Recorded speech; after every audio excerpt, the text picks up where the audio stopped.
पुढील बातमी नाशिकमधूनच आहे। नाशिक धर्मांतर प्रकरणी एक बातमी, महत्त्वाची बातमी समोर येते। या प्रकरणी TCS कंपनीचा हा संपूर्ण प्रकार हा फास्ट ट्रॅक कोर्टामध्ये चालवण्याचा निर्णय झालेला आहे। नाशिक मल्टीनॅशनल कंपनी धर्मांतर प्रकरणी ही मोठी अपडेट समोर आली आहे।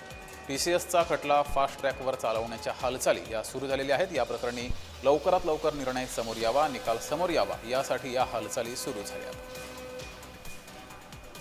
अधिक माहिती घेऊया, आपले प्रतिनिधी किरण गोटूर आपल्या सोबत जोडलेले आहेत। किरण, जगदीश, TCS धर्मांतर आणि महिला अत्याचार प्रकरणी आतापर्यंत 9 गुन्हे दाखल झालेले आहेत। एक गुन्हा नाशिकच्या देवळाली पोलीस ठाण्यामध्ये दाखल झालेला आहे आणि दुसरा मुंबई नाका पोलीस ठाण्यामध्ये दाखल झालेला आहे। या सगळ्या प्रकरणात आतापर्यंत 9 संशयित आरोपींना नाशिक पोलिसांनी अटक केलेली आहे आणि या सगळ्या प्रकरणाचा तपास करण्यासाठी SITची सुद्धा स्थापना झालेली आहे।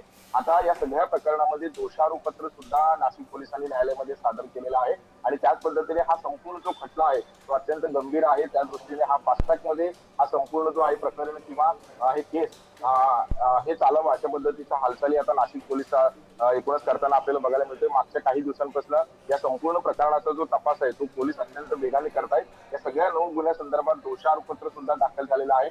9 संशयित आरोपी अटकेत आहेत आणि हाच सगळा केस जो आहे फास्ट ट्रॅक मध्ये हे केस हे चालवण्यासाठी आता नाशिक पोलिसांकडून जे हालचाली सुरू असल्याचं आपल्याला बघायला मिळतं। ठीक आहे किरण, तुम्ही अशाच जोडलेले राहा।